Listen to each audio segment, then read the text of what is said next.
autre grand club de cette ville de Lodz que l'on prononce ici Łódź, mais nous prononcerons les noms polonais à la française durant toute cette rencontre, pardonnez-nous, donc pour assister à cette demi-finale, match retour entre l'équipe de Widzew Lodz, qui soit en maillot blanc, et donc que vous voyez apparaître sur le terrain encouragé par environ 50 000 spectateurs ici, contre la Juventus de Turin. La Juventus de Turin qui ne joue pas avec son maillot habituel blanc et noir, mais avec un maillot bleu qui fait penser un peu à celui de la Squadra Azzurra, l'équipe d'Italie, avec dans ses rangs, vient de vous le dire, bien entendu, Michel Platini. Et nous aurons, tout en essayant d'être objectifs tout au long de ce match, eh bien, un œil un peu sentimental sur ce que fera Platini, alors que le public polonais, lui, va suivre avec beaucoup d'attention son équipe et aussi le comportement de Boniek, le Polonais qui a fait toute sa carrière ici à Lodz avant de partir après la Coupe du Monde, monnayer son talent à la Juventus de Turin. Donc en ce qui concerne cette rencontre qui sera arbitrée par Monsieur Corvère, un nom qui est bien familier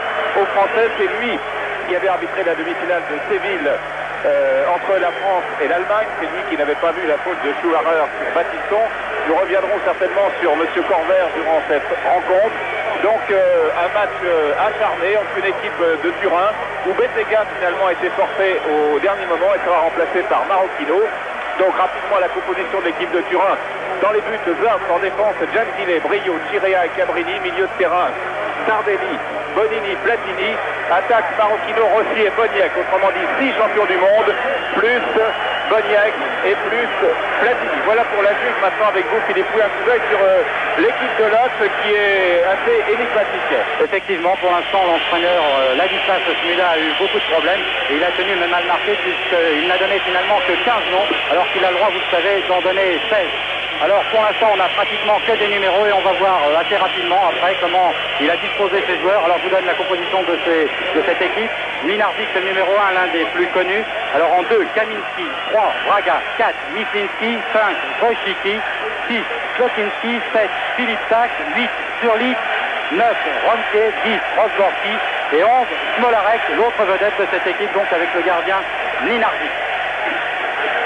Donc nous allons voir effectivement si les numéros correspondent aux positions traditionnelles sur le terrain pour cette équipe de Lodz qui vient d'engager avec Smolarek soutenu par une foule donc de 50 000 habitants, 50 000 supporters. Ballon récupéré par Surlit qui est l'un des meneurs de jeu de cette équipe de Lodz qui, je vous le rappelle, a perdu donc 2-0 au match. Les passes de Surlit qui atterrit de Rosborski, pardon, qui joue avec le numéro 10, qui atterrit en touche. Touche en faveur de la Juventus de Turin qui va être effectuée par le blond Bonini qui joue au milieu de terrain malgré son numéro 4. Premier accrochage là-bas pour une faute sur Marocchino, bien vu par Monsieur Corvère. Coup franc qui... Le coup franc tiré par Cabrini. Antonio Cabrini qui finalement cherche, tout au moins pour l'instant il gagne du temps. Il y a Marocchino qui est venu l'aider et finalement c'est une grande balle de Cabrini pour Minardi sans problème. Donc première très bonne balle pour Minardi, le gardien qui donne à Surlit, l'un des meneurs de jeu comme vous l'avez dit de cette équipe avec Klokinski face à Platini. Platini c'était déjà beaucoup vu à l'aller. La balle loin devant pour l'aile droite et finalement c'est Bonini qui donne à Platini.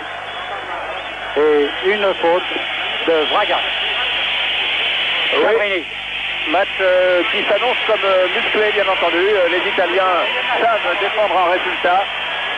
Ils l'ont prouvé à maintes reprises dans toute l'histoire du football de la péninsule. Et cette passe en retrait de Brio pour Chirea témoigne des intentions de l'équipe de Trapattoni qui a tout gagné pratiquement, sauf la Coupe d'Europe des clubs champions. Tardelli pour Paolo Rossi, mauvaise remise de Paolo Rossi, ballon récupéré par Surlit.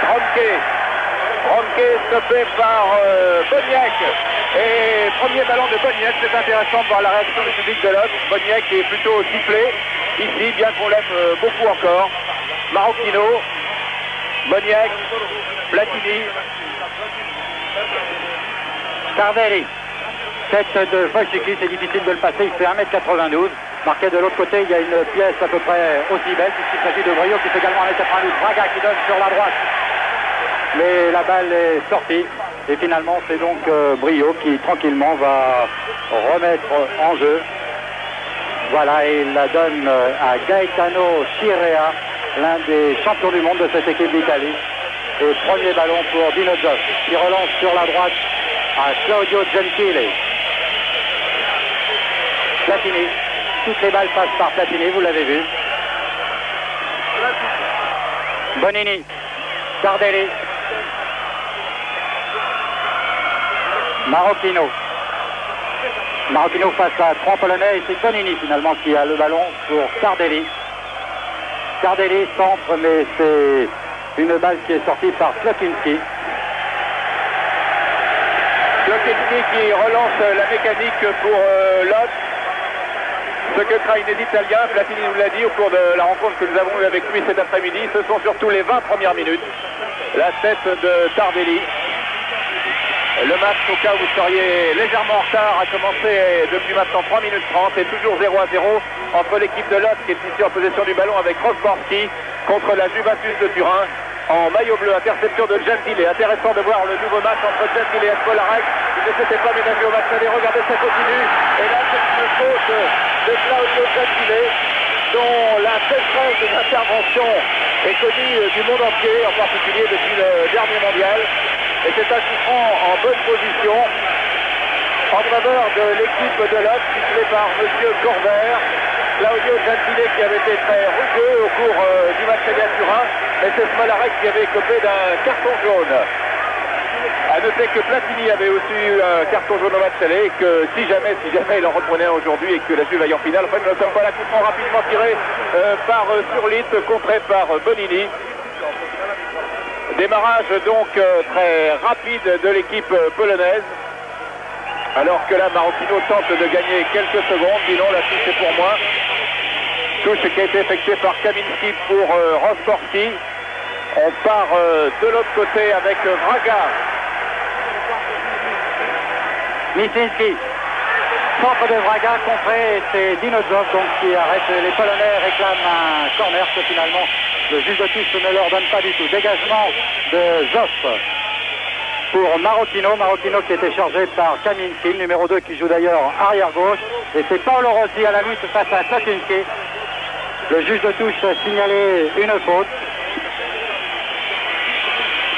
Oui, Paolo Rossi qui était gêné par le juge de touche, qui du coup a agité son drapeau pour confirmer la faute commise sur le meilleur joueur du mondial, sacré par la presse du monde entier, le meilleur buteur de la Coupe du Monde, Paolo Rossi, dont on a beaucoup parlé, on a beaucoup écrit. Coup franc tiré par Tardelli après cette résurrection de Paolo Rossi en possession du ballon. Marocchino. Marocchino toujours. Ballon perdu et ça repart pour Lodz. Pas très loin, Gentile, Pirea a beaucoup de sang-froid de la part des Italiens. Boniek saute sur Boniek de Rosborski.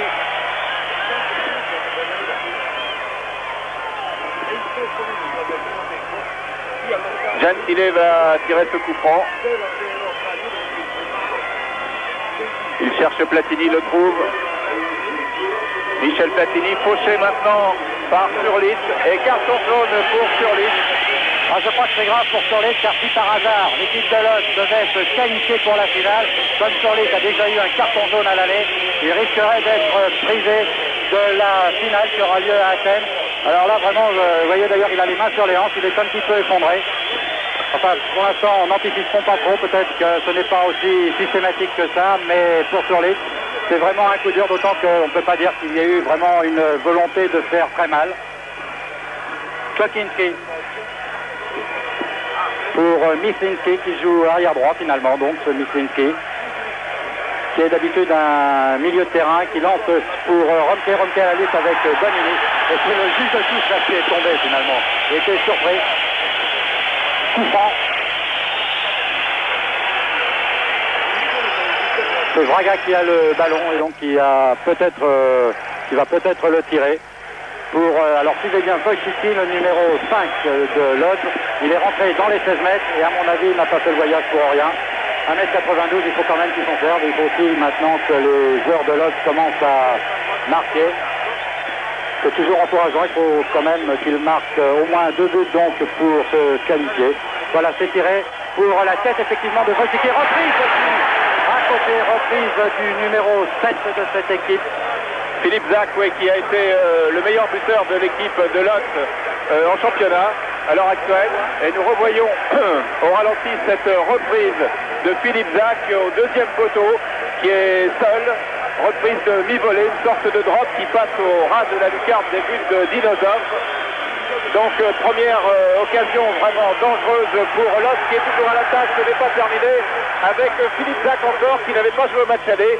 Il était blessé, il était plâtré et on l'a déplâtré plus tôt que prévu d'ailleurs, car l'entraîneur Zouda a des problèmes d'effectifs pour présenter une équipe complète donc pour cette demi-finale de Coupe d'Europe. Intervention de Bonini. Marocchino, légèrement bousculé par Mislinski, Wojcinski.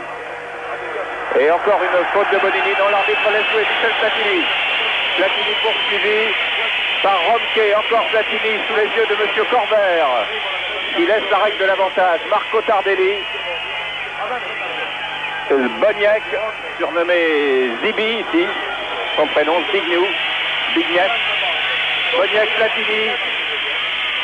Platini, bonne pichenette de Platini pour Paolo Rossi qui est dans les 16 mètres.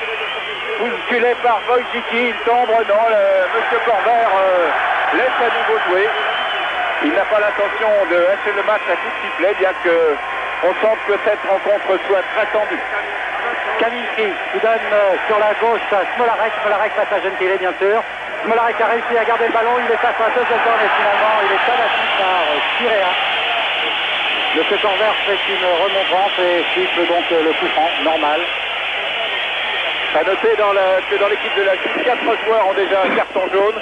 Après le match aller et les matchs précédents, c'est Platini, Bonini, Brio et Boniek. C'est important dans la perspective de la finale, autant pour Lodz que pour la Juve à l'heure qu'il est, car on ne connaît pas encore le qualifié, bien entendu. Coup franc tiré par Smolarek. En reprise superbe. Reprise superbe de Slokinski. Et encore à côté, nous revoyons ce tir, Philippe. Ah oui, c'était bien joué, surtout que tout le monde s'attendait à une balle aérienne pour Slokinski. Finalement, elle est restée rasante et c'est Slokinski donc qui a repris mais qui a un petit peu gâché la deuxième occasion de Lodz. 2 occasions donc très nettes. Vous voyez que finalement, rien n'est encore joué. Lodz a gagné sur ce terrain même pour son dernier match contre Liverpool 2-0. 2-0, c'est un résultat qui nous permettrait d'avoir des prolongations.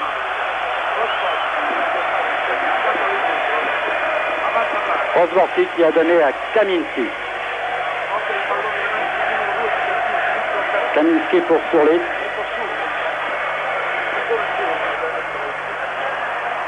Surlis pour Rosworthy. Rosworthy sur la droite, Mislinski. Centre de Mislinski, contré par Cabrini. Touche qui va être effectuée par Mislinski. Ça chauffe énormément pour la Juve. Dégagement de Chirea. Platini était là aussi. Paolo Rossi est revenu. Tous les Italiens sont dans leur camp. Ils repartent en contre-attaque avec Chirea qui se trouvait là un peu par hasard. Marco Tardelli, Chirea. Chirea cherche le coup franc. Et comme il ne l'a pas obtenu, il a cherché Paolo Rossi qui est les mains sur les hanches. Pas content Paolo. Ce sera une soirée difficile pour lui. Il sera pas certainement la plupart du temps le seul attaquant en pointe donc pour cette équipe de la Juve qui va jouer replié, jouer le contre. Elle sait aussi bien le faire face à Lodz qui réussit le plus beau parcours de sa carrière en Coupe d'Europe en atteignant les demi-finales. Rosworthy sur la droite, Slokinski, Kaminski, intervention Tardelli. Tardelli toujours. Marocchino qui a Paolo Rossi à sa gauche, qui continue sur le flanc droit. Marocchino conserve le ballon, non, ballon perdu, récupéré par l'immense Wojcicki. Braga. Smolarek. Smolarek pour rentrer en bonne position. Qui rentre le bac de l'avant-centre de Lodz, Romke, que Dinosov n'a eu aucun problème à arrêter. Michel, on revoit cette action en ralenti, vous voyez que c'était superbe, mais là il a cherché son pied droit, il était mal placé, après on l'a vu, donc, alors que... Pendant le ralenti, il y a eu une contre-attaque rapidement menée. Et Michel Platini a été signalé hors jeu alors qu'il était déjà dans les 16 mètres polonais. Ça repart donc pour les Polonais avec Slokinski pour Smolarek, le capitaine de cette équipe. Contré avec, cette fois c'était Platini qui était sur lui et non Gentile. Slokinski encore. Philippe Sack qui a été contré, c'est Brio. Sorti, a dit le juge de touche. Et c'est Kaminski qui va faire la remise en jeu. Pour Slokinski. Longue balle sur la droite pour Mislinski. Wojcicki. Kaminski qui s'engage sur l'aile gauche. Face à Platini, il a un petit peu trop poussé son ballon et finalement donc ça va être un dégagement en touche pour Zoff en 6 mètres. Oui, on voit le rôle de Michel Platini qui avec son numéro 10 se trouve dans les 16 mètres pour défendre. Je crois qu'on verra ça peut-être pendant 90 minutes. Car la Juve ici est venue pour préserver le résultat du match aller. Cette avance de 2 buts à 0. La Juve qui est invaincue en Coupe d'Europe cette année. Kaminski. Début de match dominé très nettement par les Polonais. Romke aux prises avec Bonini. Toujours Romke. Là, il y en a deux. Ça fait beaucoup. Chirea. Pour Paolo Rossi, attention au contre, ça peut bien partir avec Marocchino qui n'est pas en jeu. Paolo Rossi continue, non. Stoppé par Wojcicki. Un quart d'heure de jeu, 0-0. Et finalement donc une touche qui va être faite par Tardelli. Tardelli pour Rossi. Et finalement sur l'aile droite pour Tardelli, centre de Tardelli. Hors jeu.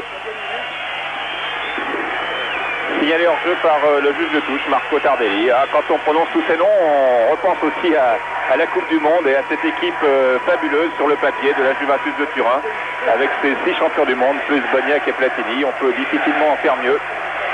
On ne peut pas faire mieux à l'heure actuelle au monde. Et cette équipe de Lodz tente un pari avec Mislinski qui a donné sur la droite à Vraga.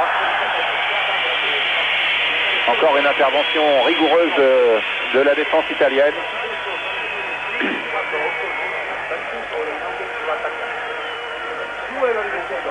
On cherchait encore Vraga, Platini, Marocchino de la tête. Marocchino pour personne, si ce n'est pour Slokinski.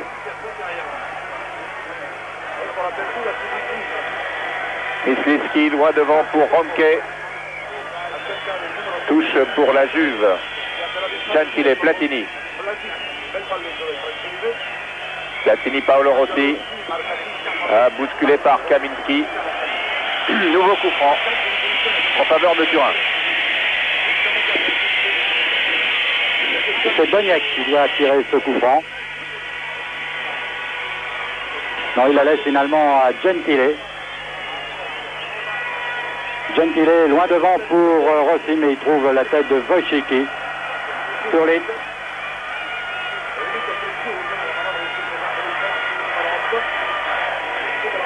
Rosborski.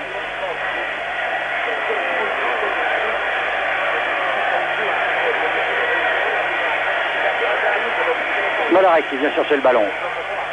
Et il est contré par Platini. Touche. Et monsieur le juge de touche a signalé qu'elle était finalement pour Gentile, qui la donne à Platini. Pour Rossi.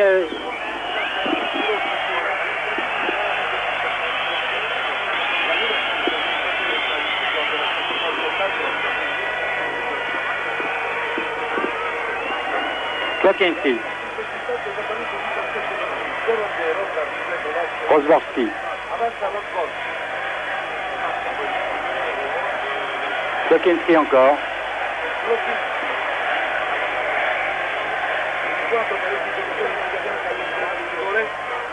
Mislinski. Et finalement, c'est Marocchino qui sort cette balle. Marocchino à la lutte avec Mislinski. pour Paolo Rossi, mais finalement c'est Kaminski qui ressort cette balle. Pochiki.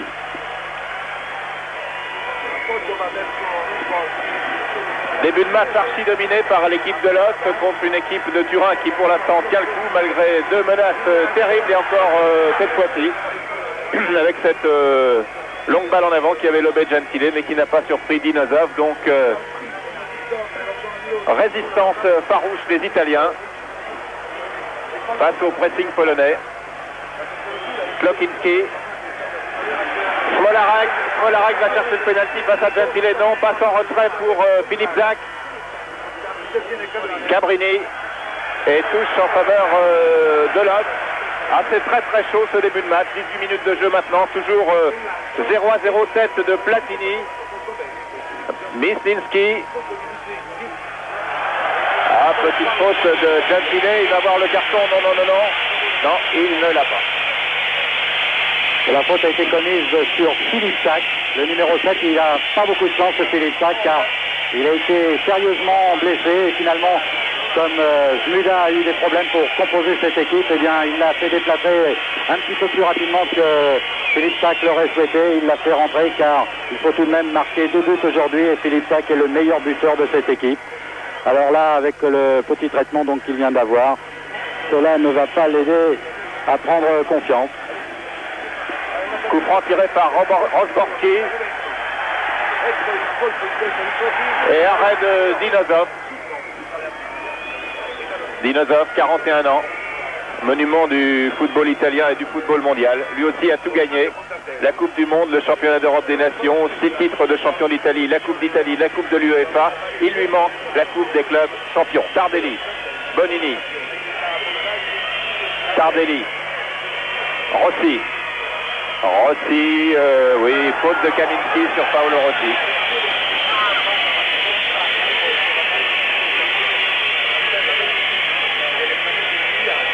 Coup franc qui sera tiré soit par Tardelli, soit par Platini. C'est Tardelli qui passe à Platini. Platini entre deux Polonais, réussit à passer. Et là, très grosse faute sur Platini que l'arbitre a bien vu. Alors que le joueur français avait tenté une talonnade. Il a beaucoup de... Il est très brillant aussi dans les talonnades. Platini, on l'a vu contre l'URSS avec l'équipe de France quand il a fait cette passe à Fernandez. Il en a fait une aussi récemment en championnat d'Italie contre Ascoli. Coup franc tiré par Michel Platini. Il avait marqué ici à Los avec l'équipe de Saint-Etienne sur coup franc il y a 3 ans à peu près. Oui, maintenant donc c'est encore Platini qui récupère cette balle mal lancée par Mlinarczyk. Marocchino qui rentre dans les 16 mètres, centre de Marocchino, mais cela ne donne rien du tout. Et les Polonais vont pouvoir repartir à l'attaque. Ils ont une équipe composée essentiellement d'attaquants, je serais presque tenté de dire, car sur les 11 qui sont sur le terrain, il y en a 9 qui ont l'habitude de jouer soit milieu, soit attaquant. Il faut dire qu'avec les suspensions de Zviatek et de Grebosch, ils ont composé leur équipe comme ils ont pu, leur ont donné bien sûr une allure très offensive. Rosborski pour Klokinski, sur la droite à Mislinski. Centre de Mislinski, reprise de Klokinski ratée, c'est finalement Gentile qui dégage. Boniek contré, Klokinski. Boniek que l'on ne voit pas beaucoup dans le match pour l'instant. Paolo Rossi, Platini. Et Tardelli qui s'engage sur la droite, Marocchino sur la gauche, et c'est finalement Rossi qui a bien suivi. Et finalement, oh là là là là, ils sont passés tout près de la catastrophe là, les Polonais. Très belle sortie de Mlinarczyk. Je pense que le réalisateur de la télévision polonaise va nous redonner cette action, la première action très dangereuse de la Juve avec cette passe de Platini pour Paolo Rossi, intervention de Mlinarczyk. Non, car nous sommes repartis très vite de l'autre côté avec Smolarek suivi comme de bien entendu par l'inévitable Gentile, Philippe Zak, Kaminski. Ah, il y a une ambiance extraordinaire ici dans ce stade, j'espère que vous la percevez, tout au moins en ce qui concerne le son avec Smolarek, touche pour la Juventus de Turin. Boniek, Tardelli, Paolo Rossi, Cabrini, Platini, Bonini, Tardelli, Paolo Rossi, Platini qui a voulu lancer Bonini. Klokinski pour Lot. Sourlis. Tête de Chirea. Bonini. Boniak. Quelques sifflets à chaque fois qu'il a le ballon. Zbigniew Boniak. Platini. Tardelli.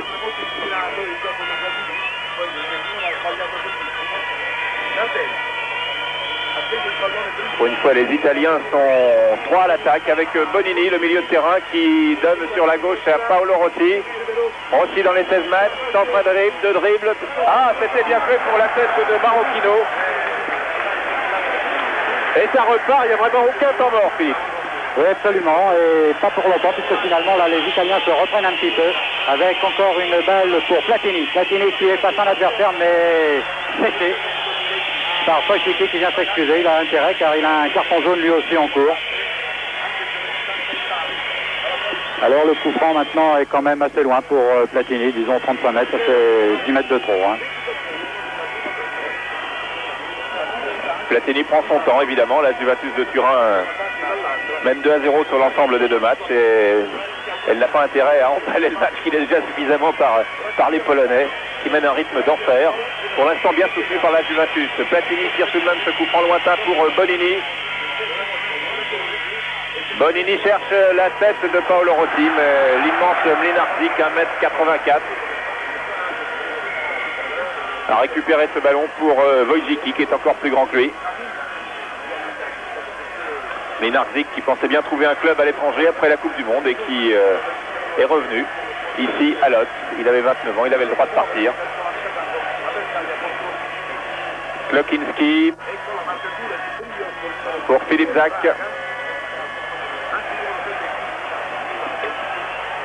On ne se fait pas de cadeau. Et touche pour Łódź. Klokinski. Kaminski. Tous les Italiens sont derrière maintenant. Hein. Et là, les Polonais utilisent mal cette balle. Elle est complètement perdue. Et elle ne revient pas très très vite.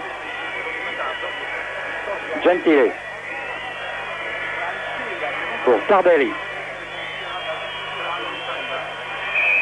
Et il a cherché la faute et il l'a obtenu avec Smolarek qui s'étonne toujours un petit peu. Ça lui a valu un carton jaune à l'aller. Il faudra qu'il fasse attention parce qu'il pourrait lui arriver la même chose qu'à Surly, c'est-à-dire en avoir un deuxième.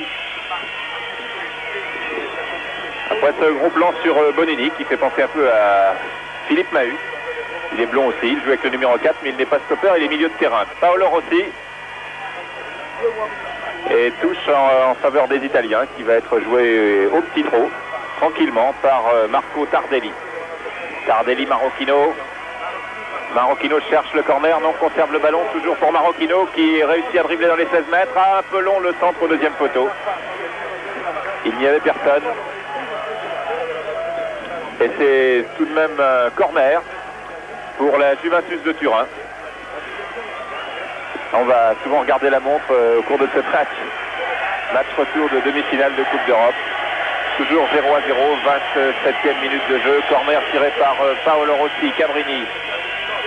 Centre tendu de Cabrini à une toile de la défense, mais Wojcicki a refait le ménage. Et on repart avec Philippe Zak. Philippe Zak pour Romke. Romke face à Chirea. Romke, non, toujours pour les Polonais, Philippe Zak.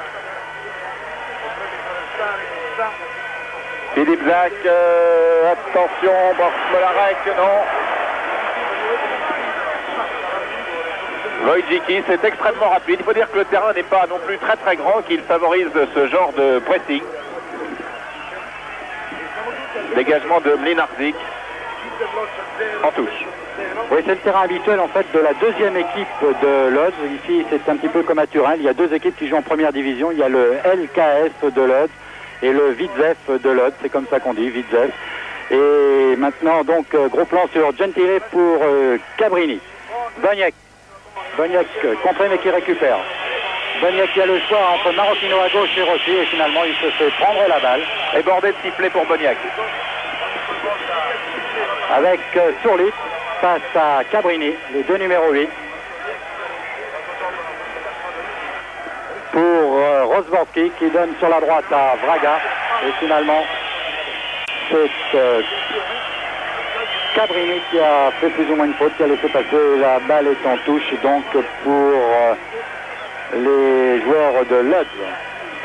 Alors que vous avez aperçu la tribune de presse très brièvement, nous sommes installés, nous sommes au ras du terrain, ce qui est tout à fait exceptionnel pour commenter un match de football.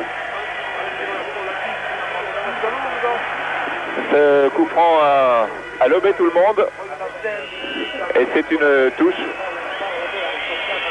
pour Lodz. Le match est retransmis bien entendu en Pologne, mais aussi en Italie et en Suisse. Et je crois que certains pays du Maghreb, comme le Maroc, je crois, nous reçoivent. Nous saluons donc les téléspectateurs marocains. Coup franc pour Platini. Platini qui nous disait entre une demi-finale de Coupe du Monde et une demi-finale de Coupe d'Europe, il y a une différence. On y reviendra peut-être tout à l'heure. Boniek, c'est qu'avec l'équipe de France, on avait tout à gagner et rien à perdre. Et là, on a tout à perdre et pratiquement rien à gagner car on attend que nous soyons qualifiés en Italie. Marocchino. Platini un dribble. Tir de Platini. Ah oui, pas mal joué de la part de Michel Platini qui est vraiment le chef d'orchestre de cette équipe de la Juventus. Tir qui est passé à côté. Platini qui est encore sous contrat avec la Juve et qui se décide, il nous l'a dit tout à l'heure, à Noël, à la fin de l'année 83 sur la suite de sa carrière. Mais ce sera ou la Juventus ou le Cosmos de New York, c'est en tout cas ce que nous a dit Platini aujourd'hui. Le juge de touche ne fait pas l'unanimité. Alors qu'on approche maintenant de la demi-heure de jeu, 29 minutes et 45 secondes. À la même heure, il y a 15 jours, la Juventus de Turin menait déjà 1-0, un but marqué par Tardelli. En fait, marqué par Grebosch contre son camp dans la mesure où Grebosch avait détourné la balle dans son camp. Et là, c'est Marocchino qui essayait de passer et c'est Minarzik finalement qui a récupéré cette balle pour Kaminski. Kaminski qui s'engage sur le côté gauche, qui a le choix entre Surlit, il lui a donné le ballon. La balle longue transversale pour Vraga, Rosborski. Et les Italiens là encore s'en sortent bien avec Platini qui fait un petit numéro. Et là en fait devant lui il n'a plus que 4 Polonais et Rossi, alors c'est pas très simple. Il attend un petit peu que tout le monde se replace et il va donner la balle à Bonini. Bonini qui est face à un Polonais donne à Tardelli. Tardelli en position d'ailier droit, centre de Tardelli contré par Kaminski et corner. Nouveau corner pour la Juventus de Turin et montée de Brio. Brio qui est à peu près aussi grand que Wojcicki. Même taille, vous avez raison, 1m92 tous les deux. Voilà. Et qui monte pour la première fois. Corner tiré par Paolo Rossi. J'allais dire à la rémoise. Non, il a tenté avec Bonini et finalement il va le tirer de façon classique, ce corner.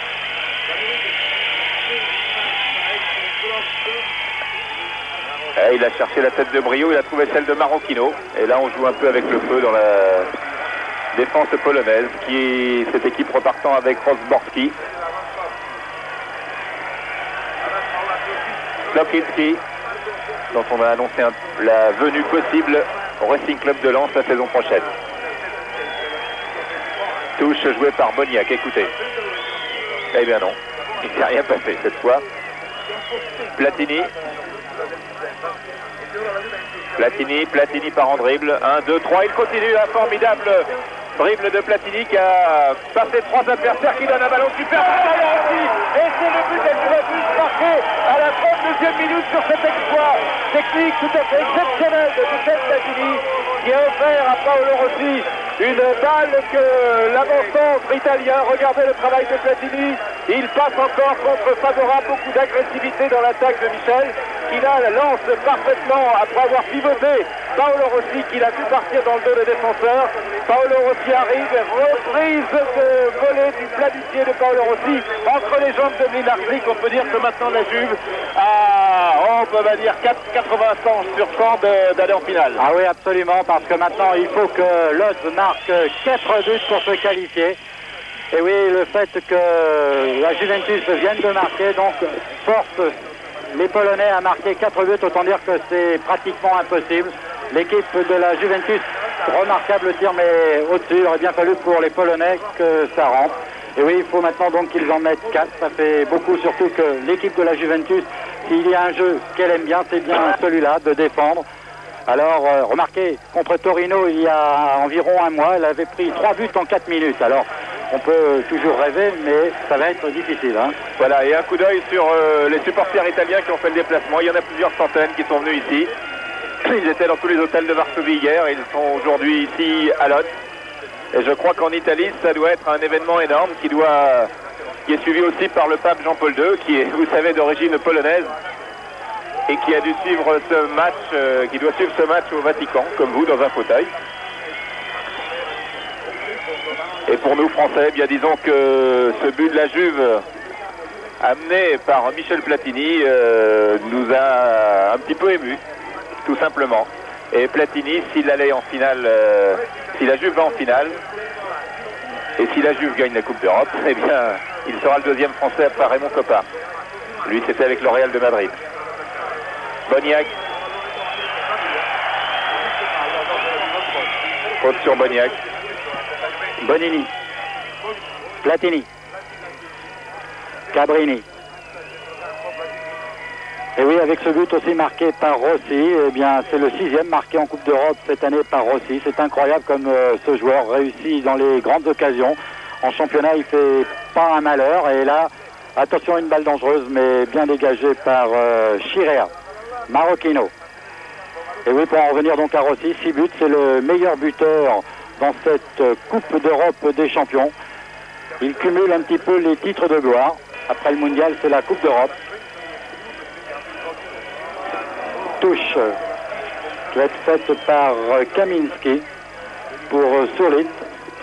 Kaminski qui déborde, il a 2 Italiens devant lui, ça va faire beaucoup et c'est finalement le 3e qui récupère le ballon. Bonini, Chirea, balle contrée, Bonini, Rossi et Surlit encore. Klokinski. Ah, il arme son tir. Et non, contré. Pour Boniek. Faute de Klokinski sur Boniek. Boniek qui est en Pologne depuis maintenant une dizaine de jours, puisqu'il est venu dès le lundi de la semaine précédente pour jouer avec l'équipe de Pologne dimanche dernier. Contre la Finlande, match nul. Pas très brillant. Et là, une faute sur Paolo Rossi. Alors que l'arbitre a laissé jouer, faute de Surlit. Rossi est au sol et Platini vient encore de contrer Wojcicki. Il part seul, là, il y a 2, 3, 4 Polonais. Il vient de lancer Zbigniew Boniek. Mais c'était trop difficile alors que Rossi, apparemment, semble très sérieusement touché. Il ne s'est pas relevé, le réalisateur suit le jeu. Pour l'instant, l'arbitre n'ayant pas arrêté le match, eh bien, il n'y a pas d'autre chose à faire. Transversal de Philippe Zach. Tardelli, il va peut-être taper en touche. C'est ce que fait Platini qui avait bien vu. Bien joué de la part de Platini qui a renversé le micro d'ambiance qui était sur le stade et Paolo Rossi n'est toujours pas relevé. La blessure de Rossi serait évidemment un coup très dur après celle de Bettega pour la Juventus de Turin. Je crois que c'est la cheville droite, Michel, qui a souffert. Paolo Rossi qui avait eu de gros problèmes au ménisque dans sa carrière, il a été opéré 3 fois. Et comme avant-centre, on prend beaucoup de coups, comme avant-centre dans le championnat d'Italie, quand on est repéré comme il l'est, on doit en prendre vraiment pour plusieurs générations. Alors que Boniek vient se désaltérer.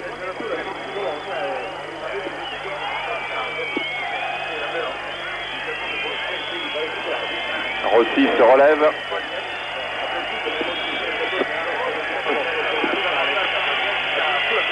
Et ici on suit Boniek, bien entendu. Les téléspectateurs polonais sont contents de le retrouver malgré tout, car il porte le maillot de leur équipe. C'est un peu comme si la Juventus de Turin, alors que Paolo Rossi va sortir. était tombé contre un club français et que Platini joue contre, imaginez, Nantes, Paris Saint-Germain, Monaco, Bordeaux, ça créerait un petit problème. Rossi n'est pas rentré et le match reprend. Avec Rosborski pour Surly. Sur la droite pour Smolarek qui a un petit peu changé de côté donc. Et finalement c'est encore Platini qui récupère cette balle. Alors que là sur le terrain c'est l'envahissement, il y a des photographes. Non ça y est, maintenant on les a fait sortir. C'est un petit peu confus là-bas. Hein. Touche finalement pour les Polonais de Lodz. Touche qui va être faite par Mislinski. Surlit. Kaminski, voilà.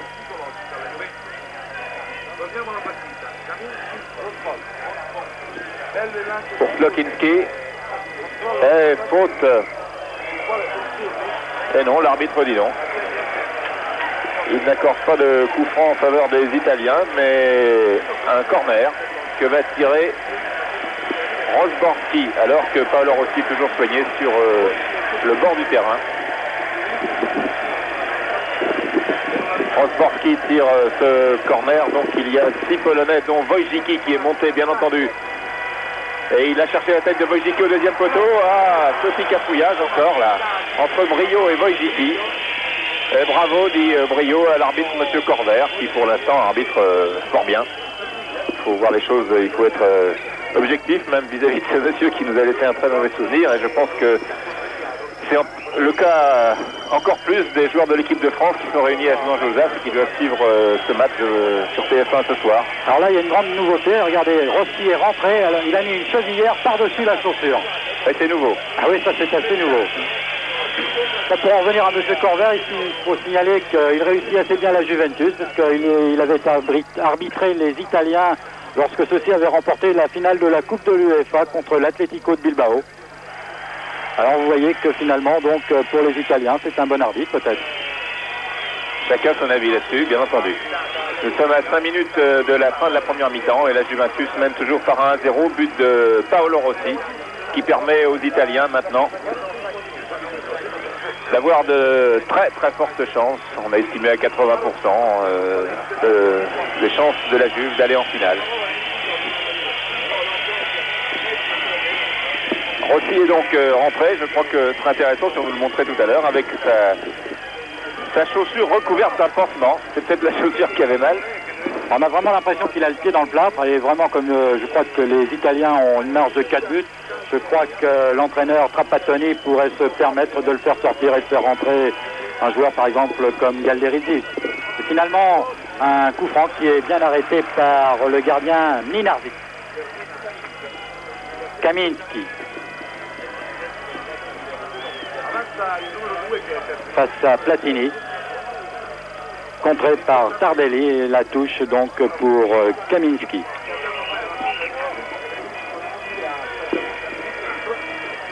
Smolarek, Kaminski. Sur la gauche pour Surlit. Centre de Surlit, c'est Klokinski, mais c'est Chirea qui a contré cette balle et Marocchino très replié qui la remonte tranquillement et qui la donne à Bonini. Platini tout de suite.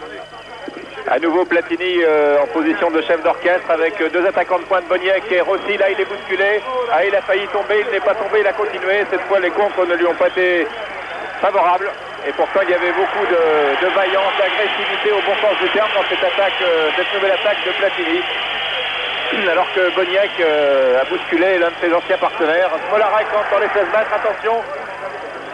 Et c'est Gentile qui met le ballon en corner. Gentile qui dit non, il y a essayé à 6 mètres, on connaît ça bien entendu. Cinéma habituel de Claudio Gentile, qui croyait qu'il y avait 6 mètres, qui a fait semblant de croire qu'il y avait 6 mètres, et qui a gagné quelques secondes. Corner tiré par Smolarek. Wojcicki est encore monté. Ah, les Polonais n'ont qu'une solution, c'est d'aller tout à l'attaque. Et le superbe tête de Wojcicki, dont on vous avait signalé la présence depuis quelques minutes à chaque fois qu'il y avait un corner. C'était la deuxième fois en tout cas, et au deuxième poteau, alors que nous le revoyons. On revoit ce corner, il faut dire que Wojcicki est un très bon, puisqu'il est international polonais. Il avait déjà été sélectionné dans l'équipe de Pologne en 78, alors que là on revoit le corner, le deuxième tiré par Braga. Était dégagé par la Juve, reprise. Mais la reprise, alors là, c'était un petit peu désespéré. Hein. Dégagé par Paolo Rossi, c'était la première fois qu'il touchait le ballon avec son pied blanc, car il a le pied droit blanc, bandé, donc on va pas citer de marque, enfin on appelle ça, vous voyez ce que je veux dire. Ah bah alors là on nous montre le gâteau, c'est le gâteau pour les vainqueurs. Très certainement avec le maillot de la Juve et le maillot de Lotz. On se croirait au tirage de la coupe dans Téléfoot.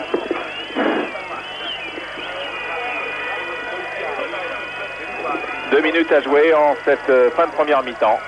Brio pour Tardelli. Marocchino chatouillé par Mislinski et nouveau coup franc en faveur de Turin qui a fort bien supporté 20 premières minutes infernales et qui maintenant semble avoir bien le match en main. Et le déclic, eh bien, ça a été ce but de Paolo Rossi sur ce départ, ce dribble en dribble, ce départ époustouflant de Michel Platini, qui sera certainement salué demain par la presse italienne, comme seuls nos confrères transalpins savent le faire, avec un excès qui ne choque pas là-bas. Et on va certainement se quitter sur cette première mi-temps ici à Lotz, sur ce score de 1-0 en faveur de la Juve. On joue la dernière minute avec Surlit. Voilà, vous apercevez le pied blanc de Paolo Rossi, qui rouspète. Rosborski. Pour Mislinski. Rosborski encore. Sur la droite, encore à Mislinski. Débordement de Mislinski, mais contré. La balle est dégagée par peut-être Rossi. Non, c'est Foshiki qui est monté. Et oui, c'est un petit peu confus, mais là il se jette. Il faudra absolument qu'il mette un but avant de rentrer au vestiaire. Il faut maintenant qu'il fasse vite, les Polonais de Lotz, car il reste plus que 30 secondes. Reprise de Smolarek, mais raté. Il se jette complètement à l'attaque. On voit tout le monde monter. On voit Wojcicki tout à l'heure sur le corner. On a vu il y a quelques instants Vraga qui jouait attaquant au match aller, qui joue là arrière latéral, mais il est en position d'ailier la plupart du temps. L'équipe de Lotz n'a pas 36 solutions. C'est tout le monde devant. Quant aux Italiens, eh bien, tout le monde derrière, ils savent le faire et ce n'est pas péjoratif que de le dire, car c'est efficace et c'est leur style, la plupart du temps. Surlit dans les pieds de Michel Platini. Platini qui lance Paolo Rossi de la tête. Marocchino. Platini qui remet, non. Platini, Marocchino. On a dépassé le temps réglementaire. Marocchino part en dribble, il déborde. Centre de Marocchino. Ah, c'est bien joué. Paolo Rossi a le deuxième but au bout du pied. Pardon.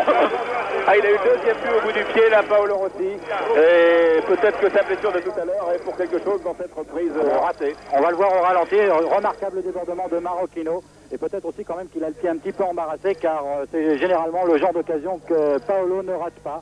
Alors que maintenant on revient, vous le voyez d'ailleurs, le réalisateur a tout compris, il a montré le pied de Rossi.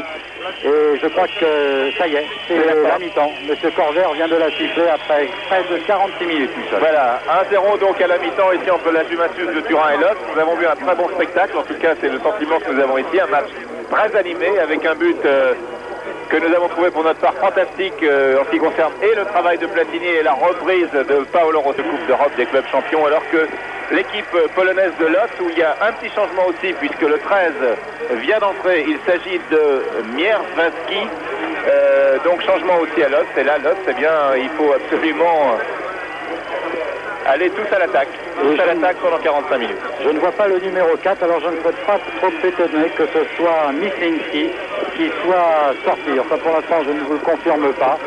Mais j'ai l'impression, oui, non, Mislinski est là, donc ce n'est pas Mislinski qui est sorti.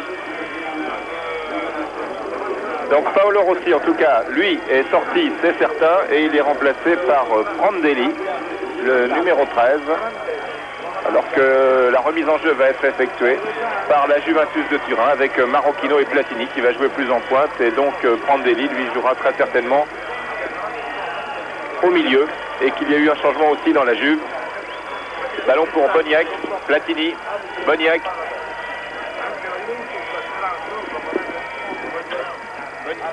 Boniek à nouveau, récupéré par les Polonais avec Slotkinski. Smolarek, très replié pour l'instant. Mislinski, Wojcicki.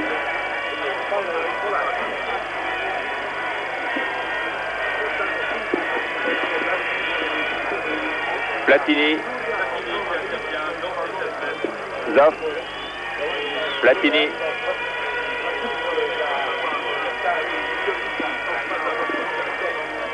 Chirea. Gentile. Tardelli, Platini. Tardelli. Gentile, oui, ça va déclencher des sifflets d'ici peu.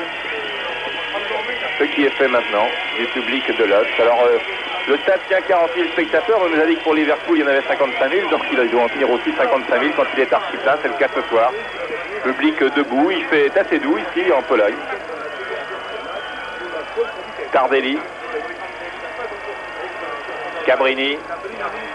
Marocchino. Avec Wojcicki et Mislinski. Et le 13, donc, Philippe a remplacé. Alors ça y est, je crois que c'est Philippe Sack. Hein. C'était le blessé, celui qu'on a essayé de remettre sur pied le plus rapidement possible. Et en première mi-temps, il faut bien dire qu'il a été assez effacé. Alors, Biersinski est rentré, il va jouer probablement derrière et Slotkinski va jouer un peu plus devant. Alors que là, vous voyez Slotkinski, justement, qui est en position d'avant-centre, pratiquement. Et c'est Smolarek qui a une balle qui la donne pour... Et non. La balle nettement au-dessus, et donc 6 mètres, c'est ce qu'indique l'arbitre, monsieur Corver.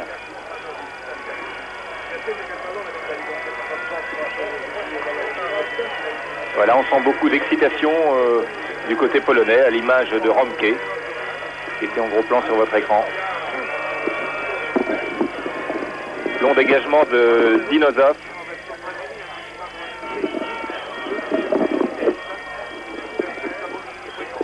Boniek.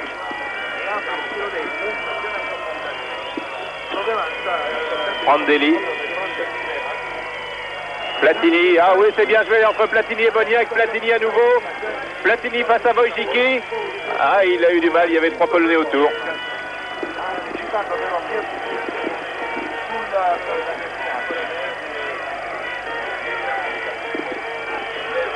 Alors la balle est sur la droite pour Vraga, mais c'est contré finalement par Chirea. Chirea pour Gentile. Gentile tranquillement pour Cabrini. Gentile. Chirea. Cabrini. Bonini qui a demandé la balle et qui l'a eu. Pour Prandelli, et il est fauché. En fait, c'est Marocchino qui a été fauché. Par Mirzinski qui l'a retenu par le maillot, et l'arbitre, M. Corver, vient déjà, non pas lui tirer les oreilles, mais lui faire des recommandations. Ne recommencez pas ça, M. Mirzinski, on ne retient pas un adversaire par le maillot, même quand on est dans une situation très difficile, pour ne pas dire désespérée, ce qui est le cas de l'équipe de Lodz ce soir. Coup franc tiré par Bonini. Bonini pour Cabrini peut-être. Non. Oui. Platini, Bonini, Boniek, Tardelli. Ah, bien joué de la part de Tardelli. Platini qui renverse complètement sur Boniek qui arrivait comme un canon. Comme un boulet de canon plus précisément, et qui a repris ce ballon de la tête. Smolarek. Platini revient sur Smolarek. Attention à ne pas être trop agressif sur Smolarek car il y a des cartons jaunes dans l'air. Et Bonini là n'est pas passé loin, et il en avait déjà un, il en a déjà un carton jaune. Slotkinski effectivement beaucoup plus offensif qu'en première mi-temps suite à ce petit changement dans l'équipe de Lodz. Slotkinski joue maintenant en pointe. Gentile. Platini. Il est partout. Boniek. Boniek, bien joué de la part de Boniek. Ah non, il n'était pas hors jeu, à mon avis, Marocchino. C'était limite. Marocchino signalé en position de hors-jeu, ce jeune attaquant de la Juve qui aura peut-être la lourde charge de faire oublier Bettega qui ne joue pas ce soir et la décision prise au dernier moment. Et de toute façon, Bettega sera l'année prochaine à Toronto. Il quittera le football italien. Bon tir de loin, mais qui passe quand même nettement à côté. Et vous voyez que finalement à Lodz, là, on se rend compte que c'est le moment de jeter ses dernières forces dans la bataille, car il y a 5 minutes et 35 secondes de jouer. Et donc un petit peu moins de 40 minutes pour marquer toujours 4 buts. Mission impossible pratiquement. Faute sur Marocchino. Coup franc tiré par Boniek qui a Prandelli à sa droite. Il lance loin devant pour Tardelli. Tardelli va chercher le corner. Un autre très beau tir de Marco Tardelli. Vu l'endroit où nous nous sommes placés, on pouvait mal apprécier l'angle de ce tir. Et on pouvait imaginer que Marco Tardelli, qui revient très rapidement dans son camp, et bien là, avait tiré dans le cadre, si ce n'est tout près du cadre, des buts de Mlinarczyk. Klokinski qui remonte tous les ballons. Il la donne derrière à Rosborski. Rosborski sur le côté gauche pour Surlit. Surlit qui cherche quelqu'un, mais il y a beaucoup de bleus devant lui. Boniek notamment. Chirea qui dégage. Et c'est Wojcicki qui va aller chercher cette balle. Qui la donne sur la gauche à Kaminski. Rosborski est venu appeler la balle. Wojcicki. Le petit nouveau de cette équipe, le numéro 13, Mierzwinski, Klokinski, et c'est une balle à nouveau sortie par Cabrini. Tardelli, Bonini, Chirea, Prandelli, Bonini. Platini qui a donné à Cabrini sur le côté gauche. Boniek pour Platini, belle balle. Et Platini, oh oui, c'est formidable ce qu'il fait. Il avait plus ou moins perdu la balle, il l'a récupérée, il a un contre favorable et là finalement, donc ce sont les Polonais qui ont sorti cette balle. Boniek qui récupère. Boniek chargé qui donne à Platini 1-2 avec Boniek et c'est peut-être le but. Oh là là, Mlinarczyk est sorti. Platini qui, oh là là, c'est incroyable cet arrêt que vient de faire en catastrophe le gardien.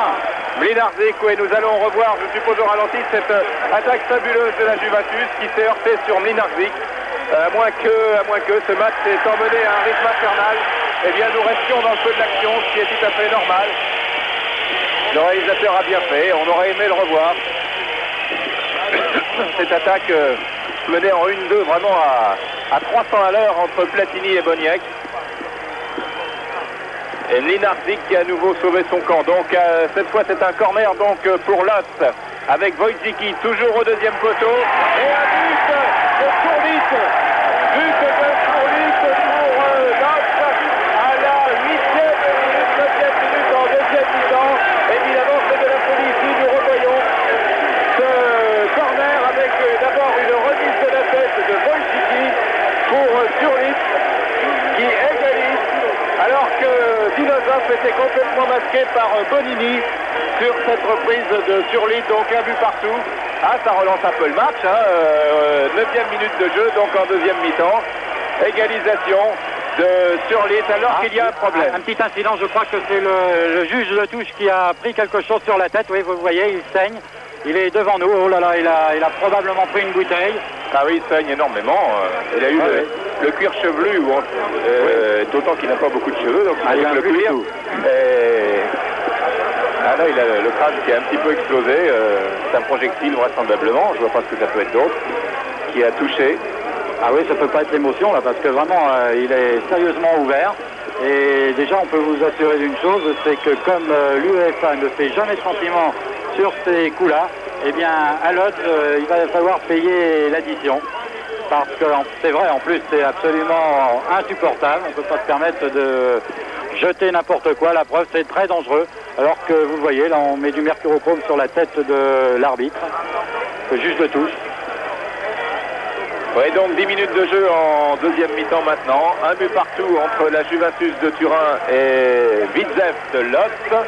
Alors un but partout. Alors faisons les comptes. 2-0 au match aller. Il faudrait qu'il y ait à 3-1, c'est encore la Juve qui est qualifiée. Si Lotz mène 3-1, il faudrait 4-1. Il faut donc encore 3 buts de l'équipe de Lotz pour que les Polonais soient qualifiés. Ce qui est sûr, c'est qu'il n'y aura pas de prolongation. Puisque la Juve a marqué un but, effectivement, il ne peut pas y avoir de prolongation. On a fait une petite erreur tout à l'heure en parlant de prolongation possible. Ah non, de toute façon, là, c'est exclu. À 3-1, c'est la Juve, et à 4-1, bien sûr, plus de problème. Là, il y a 3 buts d'écart, donc ce serait Lodz. Enfin, pour l'instant, on n'en est pas là. On est toujours sur le crâne du juge de touche. Alors, on ne sait pas si c'est M. Draïsma ou M. De Vries. On a les noms des deux juges de touche, mais il faut reconnaître que on ne les connaît pas personnellement, ce sont des Néerlandais. Alors qu'est-ce qui se passe si jamais il ne peut pas reprendre? Est-ce qu'il y a un juge de touche remplaçant? Alors on demande au photographe de repartir. Donc il n'y aura pas de prolongation, c'est sûr, mais je dis ça pour le chef de chaîne tout à l'heure. Ce qui est sûr en revanche, c'est qu'on va déborder un petit peu du temps réglementaire compte tenu des incidents qui se sont déroulés et qui ont interrompu le jeu et on ne sait pas encore pendant combien de temps, puisque le jeu n'a toujours pas repris et qu'il semble que le juge de touche qui est touché, c'est le juge touché plus précisément, c'est plus le juge de touche, eh bien, le soit assez sérieusement. Il saigne toujours, là c'est presque sous nos yeux, c'est à 20 mètres à peu près de notre petite tribune. Et il y a de l'autre côté, alors de là où est parti le projectile, il y a des policiers polonais qui sont en train d'escalader les gradins et vraisemblablement, à mon avis, en train d'essayer de rechercher le coupable. Ils ont du souci à se faire parce qu'on est très serré dans la tribune en face. Alors, m'étonnerait qu'ils puissent le retrouver, mais surtout que c'était peut-être pas le seul projectile qui a été lancé, et puis c'est pas facile non plus à trouver. Alors maintenant, on en est quand même à près de 2 minutes 30 d'arrêt de jeu. 2 minutes 30 d'arrêt de jeu, donc, et 1-1, l'égalisation étant signée de Surly. L'arbitre, M. Corvère, fait signe de dégager le terrain. Alors qu'est-ce qui se passe? Le match est arrêté. M. Corvère arrête le match. M. Corvère arrête le match. Il demande aux équipes de rentrer au vestiaire. Alors là, il y a un petit point de règlement. Qu'est-ce qui se passe exactement dans ces cas-là? Est-ce que le résultat est acquis? Difficile.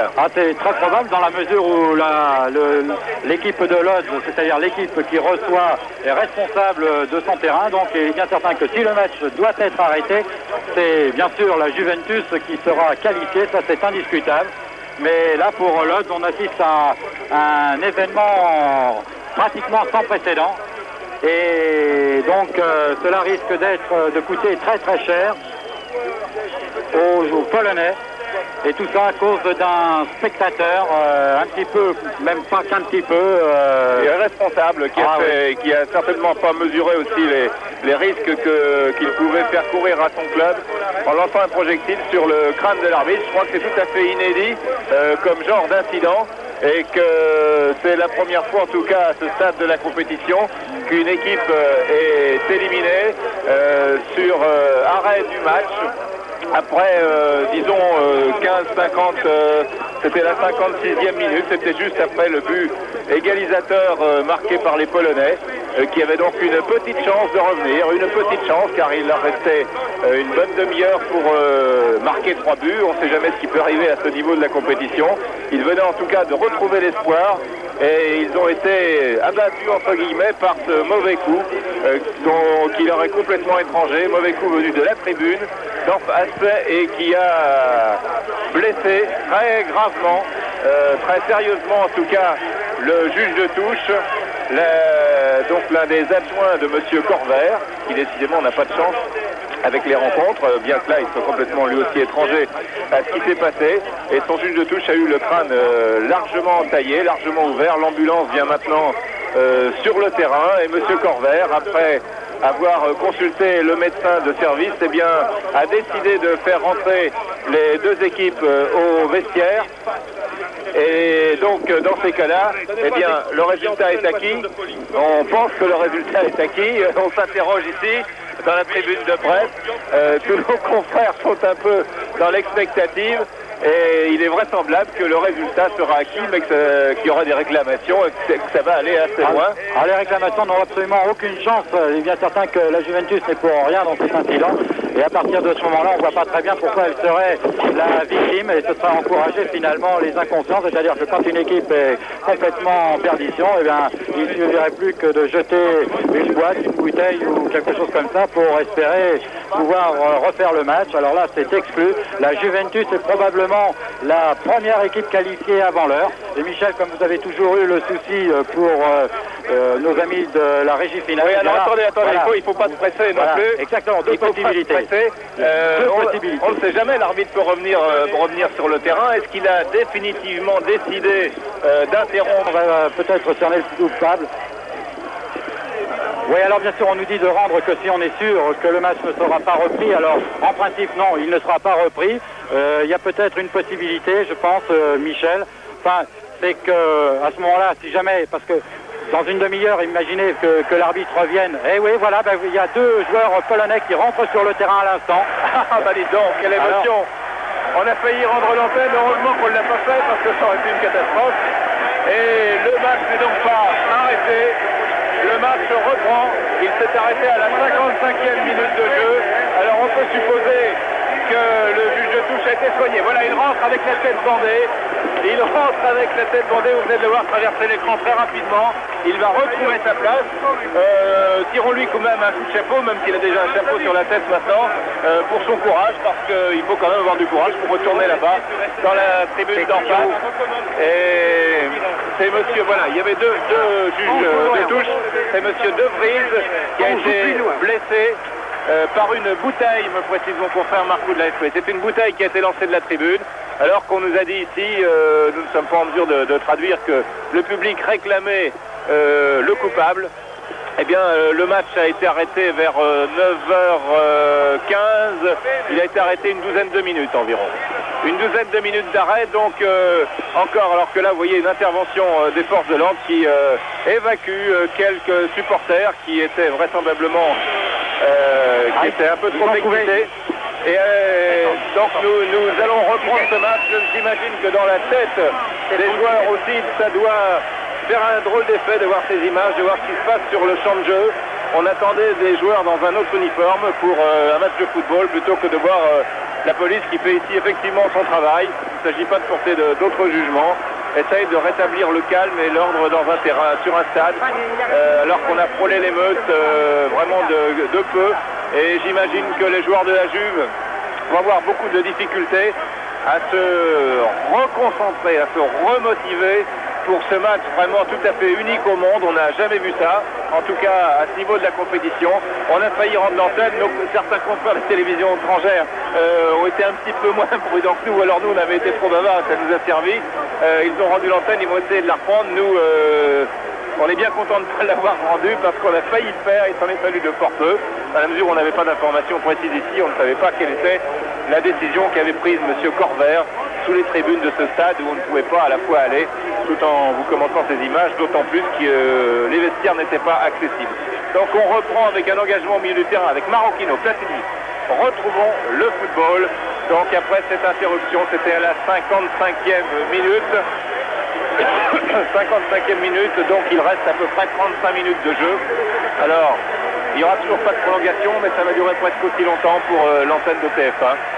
Avec ces incidents. Et ce qui est sûr, Michel, c'est que, bon, prenons encore une hypothèse d'école, c'est que les Polonais marquent 3 buts, autant vous dire que les Italiens ne manqueront pas de poser une réclamation et que là, par contre, elle ne serait pas forcément perdue d'avance, cette réclamation. Bagnac, qui a donné sur la droite, et Koïchiki. On est passé vraiment par tous les états d'âme durant cette période d'un quart d'heure. On a cru que c'était fini. Certains l'ont annoncé, on n'a pas été les seuls. On se console aussi avec ça.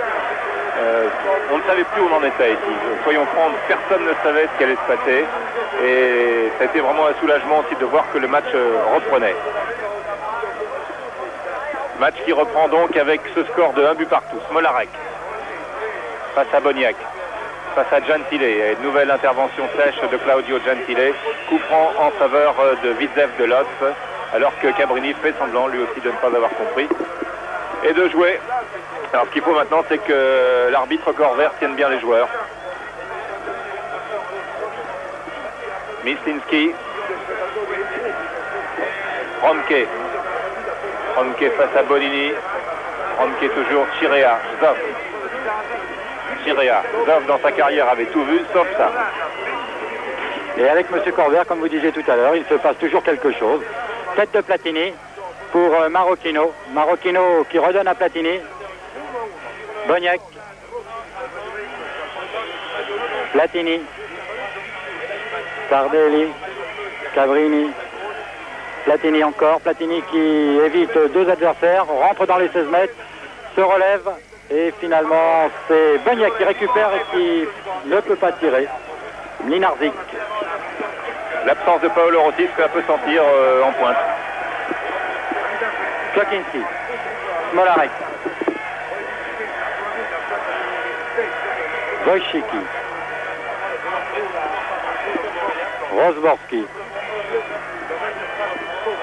Surlit, l'auteur du but d'égalisation. Platini.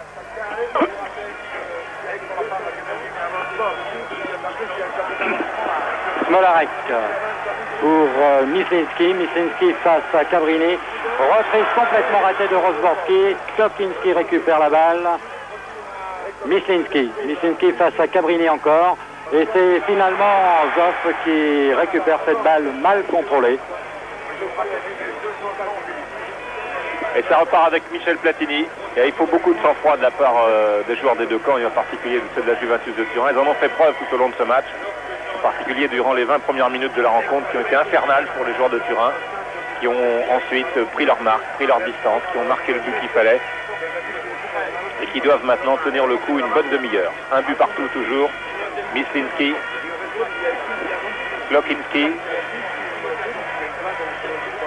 Le calme est revenu dans le stade. Klokinski toujours. Face à Boniek.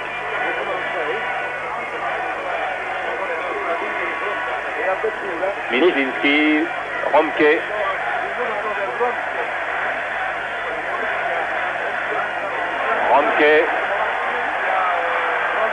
Cherche un appui avec Klokinski, ne l'a pas trouvé, a été contré.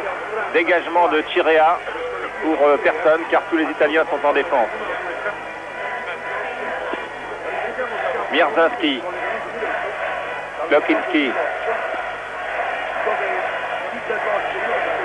Mierzinski, Smolarek, Platini face à Smolarek. Smolarek continue.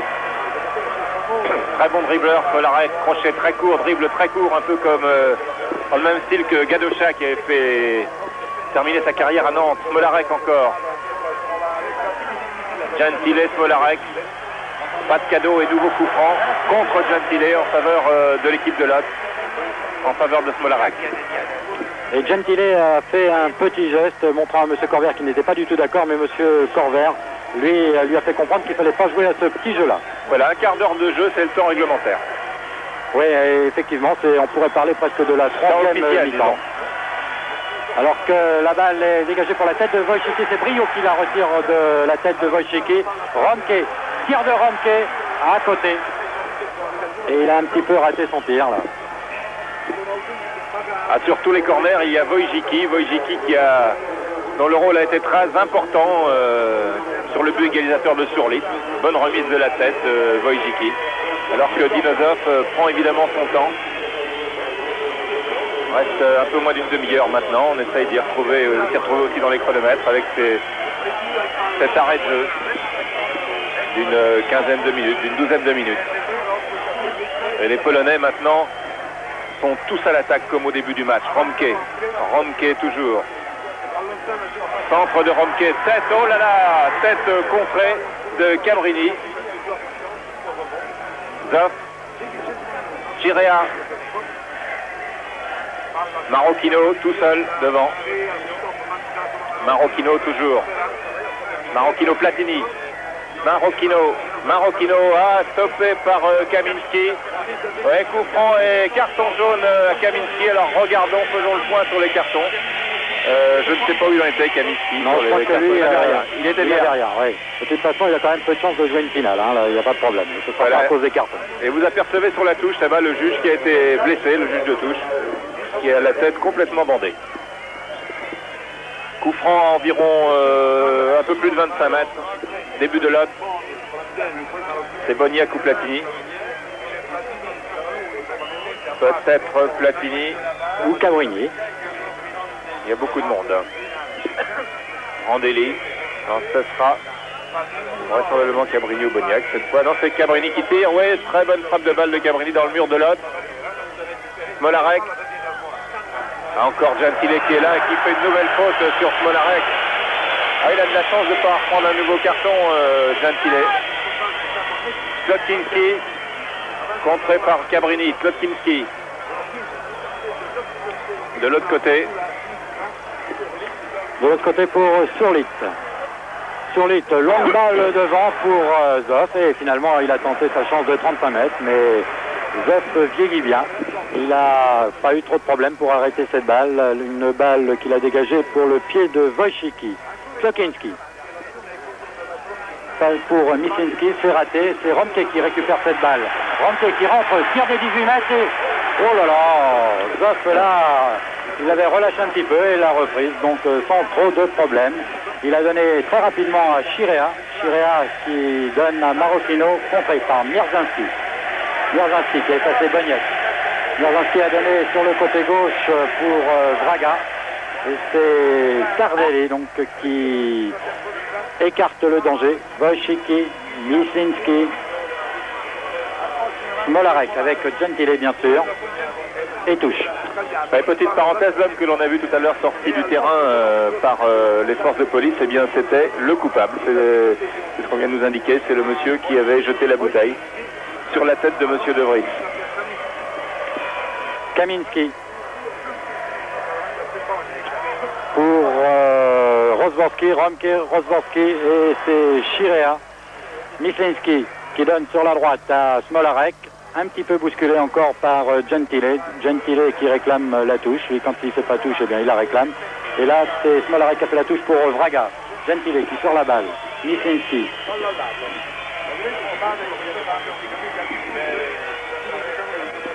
Touche 2. Touche pour l'autre, donc avec Wojcicki.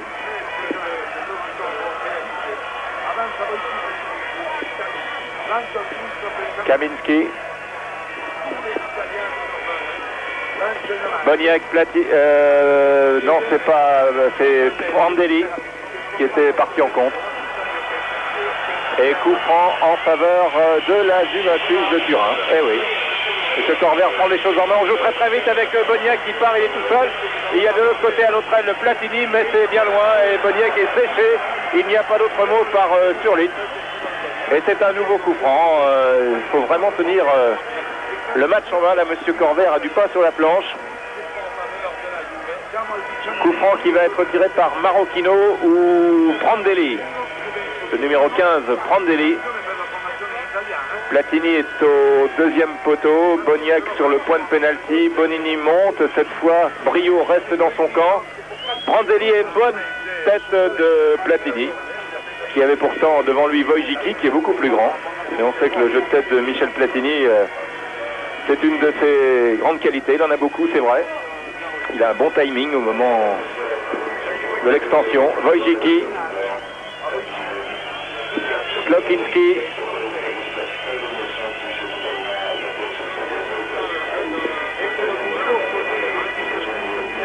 Alors qu'on annonce au micro qu'on a arrêté le coupable. Rosborski, Surlit pour la tête de Cabrini. Il n'a pas hésité à partir là et qui a couché Mislinski. Wojcicki continue, poursuivi par Marocchino. Ah, bon tacle de Cabrini. Vraga, Smolarek. Smolarek face à Gentile qui finalement réussit. Non, le passe pas encore. Il faut dire que Gentile est quand même un défenseur qui passe pour un dur, mais qui sait aussi défendre. Mislinski. Wojcicki. Rosborski. Pour son arrière-gauche, Kaminski. Kaminski sur Lit. Sur Lit face à Prandelli. Et c'est finalement Tardelli qui met en touche. Sur Lit. Tête de Romke avec Platini et finalement Chirea qui dégage. Un petit peu en catastrophe, mais l'arbitre, M. Corver, a sifflé. Il faut dire qu'il ne laissera plus rien passer maintenant aux Polonais. Cela lui sera d'autant plus facile qu'en ayant repris la partie, cela favorise un petit peu les Polonais qui auraient pu très bien voir la partie donc se terminer un petit peu plus tôt que prévu. Et à ce moment-là, ils auraient été complètement éliminés de cette Coupe d'Europe. Là, ils ont eu la chance donc de jouer une demi-heure supplémentaire pour essayer d'arracher leur qualification. Enfin, pour l'instant, c'est Tardelli qui donne sur la droite à Marocchino.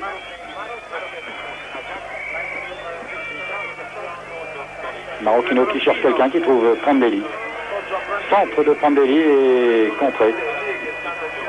La balle n'est pas sortie et c'est Surlit qui la met en touche. Alors qu'on nous signale que Hambourg vient de marquer contre la Real Sociedad et que donc l'équipe allemande, qui était déjà qualifiée avec un 0-0, l'est d'autant mieux en menant 1-0 donc sur son terrain contre la Real Sociedad après le 1 partout du match aller. Attention, Marocchino s'infiltre. C'est un corner en faveur de la Juventus de Turin. Donc on ne connaît pas officiellement car il y a encore 5 minutes à jouer, je pense à Hambourg où il n'a pas dû y avoir des incidents qu'il y a eu ici, alors qu'ici il reste certainement une vingtaine de minutes à jouer. Il reste un quart d'heure à Hambourg, nous dit-on, en régie finale, où on a de bonnes informations. Donc Hambourg et la Juventus pour l'instant ont un pied en finale. Corner rapidement joué par Marocchino pour Prandelli. Prandelli, tête de Platini, et superbe tête de Michel Platini qui est passé tout près de la transversale de Mlinarczyk. On avait insisté sur la qualité du jeu de tête de Platini, et bien encore d'en apporter la preuve sur ce corner. Klokinski. Il remonte les ballons, mais il y a déjà tous les Italiens pratiquement, sauf Marocchino derrière, donc ce sera pas simple, surtout que le terrain, vous l'avez dit tout à l'heure, Michel n'est pas là, une longue balle qui va trouver la tête de Bonini. Et oui, comme ça, ils vont avoir beaucoup de difficultés à marquer 3 buts. Marocchino. Bonini. Bonini qui s'enfonce et qui trouve Cabrini. Cabrini, Boniek. Boniek bousculé par Vraga. L'arbitre laisse jouer, c'est reparti avec Romke. Romke, longue balle devant pour Smolarek. Mais c'est Chirea qui est le premier sur la balle et qui la donne à Prandelli. Ouais, très bon match de Gaetano Chirea aussi, très calme, alors que c'est un match très chaud. Bonini. Prandelli, Bonini. Bonini qui est un peu le porteur d'eau du milieu de terrain de la Juventus de Turin. Wojcicki. Rosborski.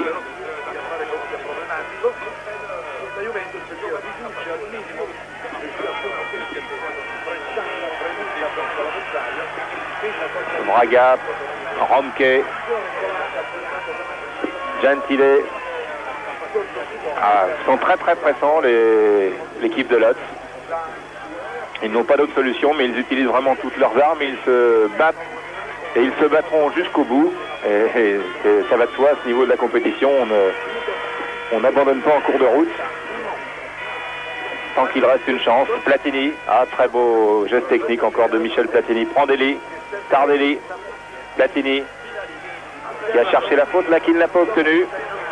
Rosborski, Gentile et Smolarek, alors qu'il y a une faute qui a été sifflée auparavant par l'arbitre M. Corver. Faute sur Rosborski qui se relève.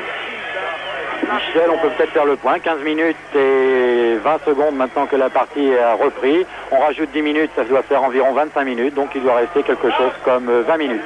Avec un coup franc, petite passe de Rosborski pour qui peut-être sur Lit qui a... Mais non, une longue balle devant pour Klokinski, mais qui n'a rien donné. Sinon, une petite bousculade entre Cabrini et Klokinski et un dégagement de Zoff. Ah, les Italiens sont archi dominés depuis la reprise, mais ils tiennent le coup pour l'instant. Toujours un but partout, Rosborski.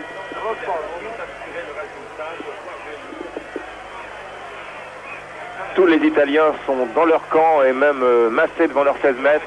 Il n'y a aucune exception alors qu'il y a eu égalisation à Hambourg entre Hambourg et la Real Sociedad et que là pour l'instant ce sont donc les prolongations qui sont prévisibles là-bas, à moins bien entendu qu'il y ait du changement d'ici la fin du match à Hambourg, entre Hambourg et la Real Sociedad. Les Basques sont revenus et tout reste possible dans cette autre demi-finale alors qu'ici pour l'instant la Juventus possède deux bons buts, disons 2 buts et demi compte tenu du but marqué ici contre l'équipe de Lodz qui attaque, j'allais dire frénétiquement, farouchement, avec beaucoup de vaillance. Rosborski, Witkowski, Wojcicki, tir de Romke, contré par Cabrini qui lui aussi fait une deuxième mi-temps superbe. Boniek, Marocchino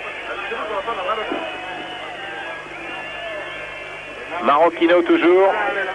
Marocchino va pouvoir centrer, mais il n'y a pas grand monde. Il est vraiment tout seul, il ne joue même pas vraiment en pointe, Marocchino, comme le faisait Paolo Rossi tout le temps qu'il a été sur le terrain avant d'être touché à la cheville droite. Nouveau corner donc pour la Juve que va tirer Marocchino. Oui. Michel, ce qui est assez étonnant, c'est qu'il n'y a que des blancs dans les 16 mètres, alors on se demande vraiment comment la Juve va essayer de s'en sortir. Hein. Et il n'y en avait qu'un, c'était Boniek, et évidemment c'est Rosborski qui a sorti ce ballon avec Mierzinski. Ah, sur un exploit technique, il y a de telles qualités individuelles chez les joueurs de la Juve que tout peut arriver, même à un seul joueur, mais enfin là effectivement il y avait très peu d'espoir. Wojcicki, Myslinski. Alors que Smolarek bouge énormément, il est tantôt à droite, tantôt à gauche, là il est à droite, le ballon vient de lui passer sous le nez. Rosborski, Braga, oh là là, Brio est contré, dégagement de Tardelli en touche, alors que vous apercevez Marocchino au centre de l'écran. Et il va y avoir un changement dans l'équipe polonaise avec l'entrée de Matuziak. Witold Matuziak, dans quelques instants le numéro 14. Myslinski, Wojcicki,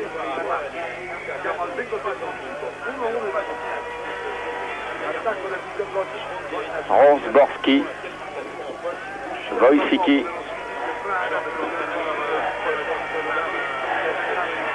Smolarek appelle beaucoup le ballon, il l'a, Smolarek. Soutenu par les 50 000 spectateurs à peu près, approximativement, qui sont ici. Rosborski qui passe. Ah, faute sur Boniek de Mierzinski. Et changement donc dans l'équipe de Lodz avec l'entrée de Matuziak maintenant, très certainement, à la place du numéro 3, Vraga. Alors qu'au chronomètre des réalisateurs de la télévision polonaise, il reste un quart d'heure. Oui, on regarde les crampons de Matuziak. Matuziak qui avait déjà fait une apparition au premier tour de cette Coupe d'Europe et qui avait même fait une apparition très remarquée puisqu'il avait marqué 2 buts. Enfin, il faut quand même relativiser un petit peu cette prestation et ces 2 buts puisqu'il les avait marqués contre Hibernian, c'est une équipe de Malte. Gentile donc qui va tirer ce coup franc. On fait gagner du terrain, du temps du côté de la Juve. Gentile. Loin devant pour Marocchino, mais finalement c'était une intervention de Myslinski. Klokinski a raté complètement son contrôle et c'est Cabrini. Et là nous avons eu devant nous vraiment tout près Cabrini qui a l'air serein. Ils n'ont pas l'air vraiment inquiets les Italiens. Platini coincé cette fois par Kaminski. Oh là là là là, là il y a un peu de bousculade sur Smolarek et nouveau coup franc pour Lodz. Toujours vraiment tout près de nous. Nous sommes au titre après du terrain. Boniek continue. Boniek va passer. Oui, il passe. Boniek qui est évidemment sifflé par le public de Lodz, son public. Sa ville natale, Zbigniew Boniek. Ou tout au moins sa ville natale en tant que footballeur. Marocchino Marocchino qui pivote, qui revient, qui retourne. Tardelli. Il s'en va sur la droite, où il n'y a personne. Il est tout seul là-bas. Il embarque Kaminski avec lui. Il a retrouvé Prandelli. Prandelli encore. Prandelli va peut-être pouvoir centrer. Il est légèrement bousculé par Sourlit qui récupère le ballon sans commettre de faute. C'est bien joué de la part de Sourlit, qui mène la contre-attaque. Bonini, stop. On ne passe pas. Platini. Tardelli. Tardelli qui était bousculé par Matusiak. Ah, vraiment, cette équipe de la Juventus de Turin qui a vécu des moments très très chauds, très dangereux, n'a jamais perdu son sang-froid. Et ça, c'est l'une des nombreuses qualités de l'équipe italienne. C'est vrai, c'est sa principale qualité pratiquement. Elle supporte bien le voyage aussi. Zoff, Chirea. Dégagement de Zoff pour la tête de Wojciech. Et oula, complètement raté là. Et c'est pas trop grave puisque c'est Minarzik qui peut relancer sur le côté gauche pour Mierzynski. Rozborski. Rozborski sur la droite pour Mislinski. Mislinski face à Gentile, il les passe bien. Il est sur son pied gauche, centre de Mislinski et tête de Tardelli. Smolarek qui récupère avec Boniek. Et c'est Mislinski encore qui a donné à Smolarek. Changement de côté, Kaminski. Smolarek. Mislinski. Centre de Mislinski et encore une fois la balle est dégagée. Alors là il y a beaucoup de monde dans cette tranche de terrain entre les 16 mètres et les 35 mètres. Tardelli, faute sur Tardelli.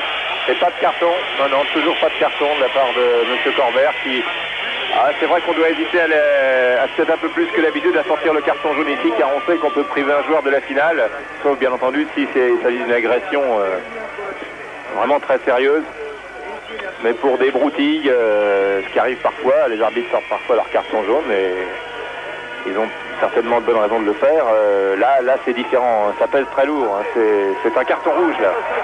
En tout cas pour certains joueurs, Smolarek, les Polonais en tout cas se battent très vaillamment et coup franc très bien placé pour l'équipe de Lodz pour cette nouvelle faute, la énième de Claudio Gentile sur l'ailier et le capitaine de l'équipe de Lodz, Vladimir Smolarek. Et c'est l'occasion de prendre l'avantage pour cette équipe de Lodz qui domine, qui, j'allais dire, archi-domine la partie, en tout cas territorialement, qui a beaucoup plus souvent le ballon, mais qui ne parvient pas, qui n'est parvenu qu'une fois à franchir, à battre Zoff. C'était sur corner tout à l'heure, tiré par Surlit, qui tire sa coup franc tourné, et c'est le deuxième but, tout peut arriver maintenant pour cette équipe de Lodz, et le deuxième but, avec ce coup franc tiré par Surlit, qui a été détourné, nous allons le revoir. Alors effectivement, c'est un tir de Surlit complètement détourné et qui trompe Zoff. Ah, décidément, Zoff n'a pas de chance sur ses coups de pied arrêtés, puisque vous vous rappelez que c'était dimanche, quand il a joué contre la Roumanie, il a pris aussi un but un petit peu comme ça sur un coup franc. Les Roumains avaient pratiquement condamné les Italiens dans le championnat d'Europe. Vous voyez, c'est ce joueur qui est sorti du mur, je crois que c'est Gaetano Chirea, qui a dévié cette balle et qui a trompé Dino Zoff. Mais là, vraiment, on ne peut pas le reprocher à Zoff. Alors, maintenant, les choses sont les suivantes. Et Trapattoni n'est pas content, hein. C'est le monsieur qui est à l'extrême droite. Oui, alors 2-1 donc pour Lodz. Il faut maintenant, il reste environ 25 minutes de jeu plus 10 minutes, ça fait 35, il reste 10 minutes. C'est-à-dire que Lodz a maintenant 2 buts à marquer dans les 10 dernières minutes de la rencontre. Alors autant dire que là, on va pousser. Oui, disons c'est 25 plus à peu près 12 minutes plutôt, 10 à 12 minutes. Je dois dire qu'on n'a pas stoppé notre chronomètre au moment des incidents car on ne pensait pas que ça aurait de telles répercussions au départ, mais il y a environ donc encore une dizaine de minutes à jouer et ça va être 10 minutes infernales pour l'équipe de Turin, 10 minutes de fol espoir pour l'équipe de Lodz qui a pris l'avantage et qui mène maintenant par 2-1. Et là il y a un carton jaune qui va être sorti, oui, carton jaune. Voilà, carton jaune pour Prandelli. Ce n'est pas trop grave pour Prandelli qui n'avait pas eu de carton jaune auparavant. Et donc 10 minutes d'enfer. Je crois qu'il n'y a pas d'autre mot pour la Juve ici. À 3-1, Turin est encore qualifié, mais à ce moment-là, je crois que l'équipe de Lodz, si elle parvenait à marquer un troisième but, serait à son tour peut-être irrésistible, car elle aurait remonté un handicap invraisemblable. Non-dégagement de Cabrini, c'est plutôt ce qu'on appellerait un open under en rugby, sur la tête de Mislinski. C'est vraiment une soirée comme on n'en a jamais vu, je crois, dans un direct de football à la télévision, avec ces temps forts de football, avec aussi ces incidents qui, je l'espère, n'auront pas de graves répercussions pour l'arbitre, M. De Vries, et qui ont eu une répercussion, en tout cas très certainement, sur le déroulement du match, et qui ont peut-être, après coup, c'est ce que l'on peut dire pour l'instant, favorisé l'équipe de Lodz, alors que la Juve avait bien le match en main, et qu'il y a eu une décompression d'une douzaine de minutes, une incertitude aussi certainement dans les vestiaires, et ça repart avec Volsiki pour Romke. Intervention de Chirea qui tape loin devant Platini, conserve bien le ballon, remet à Boniek.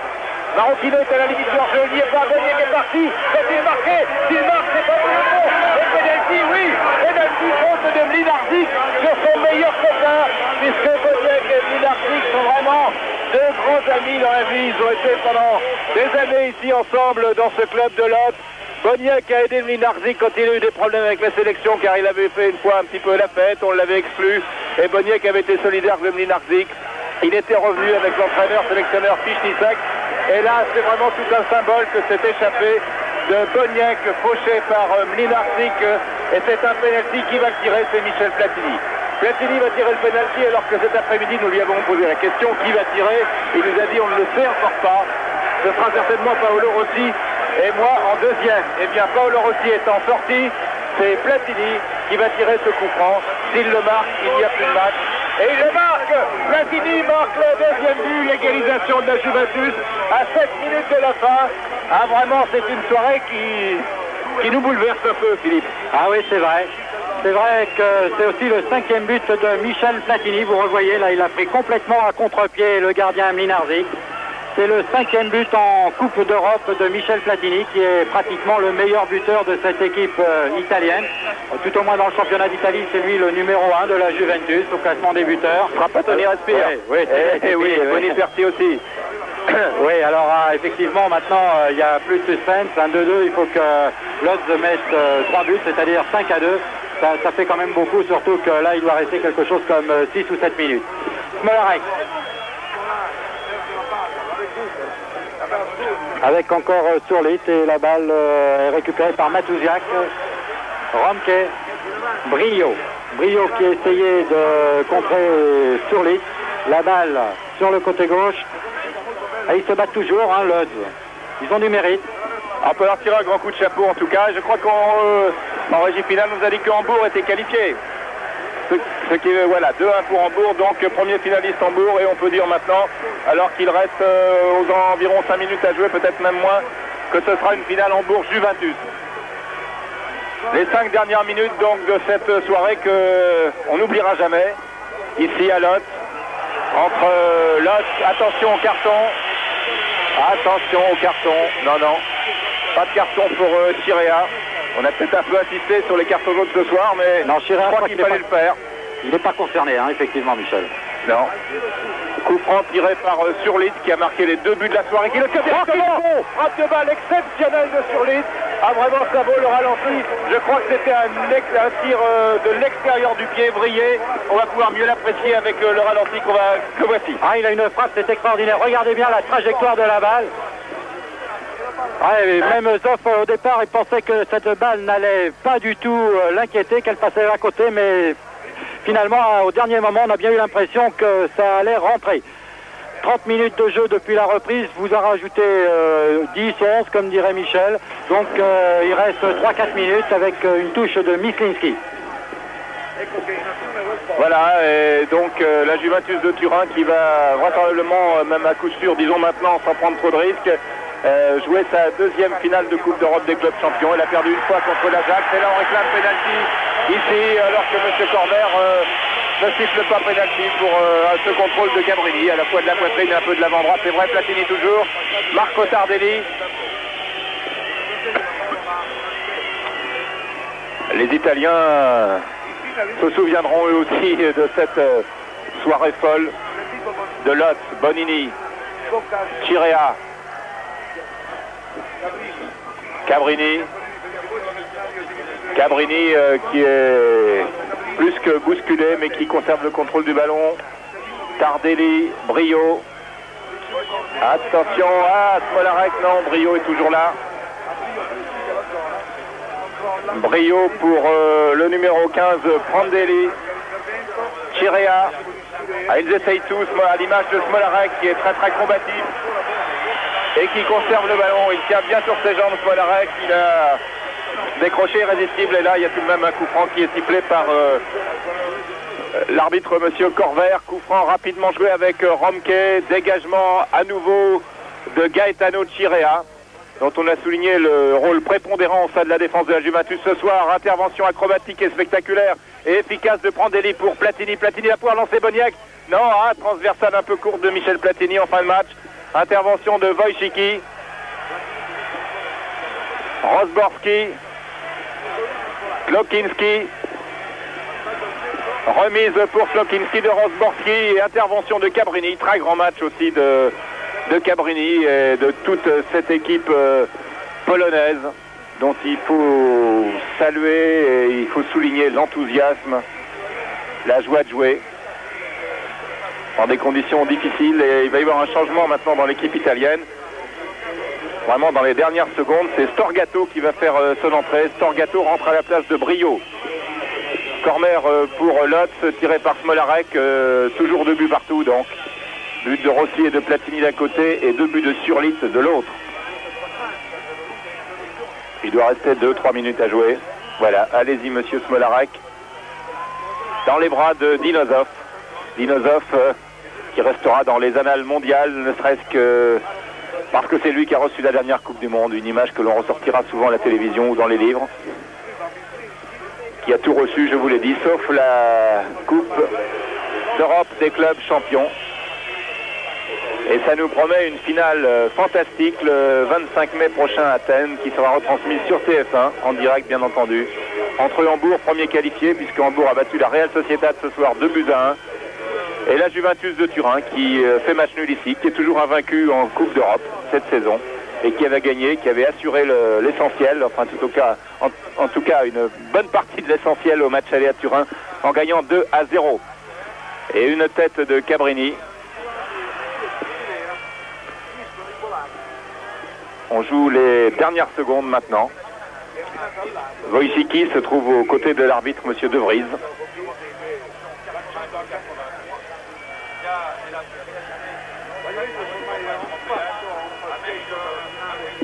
Rosborski.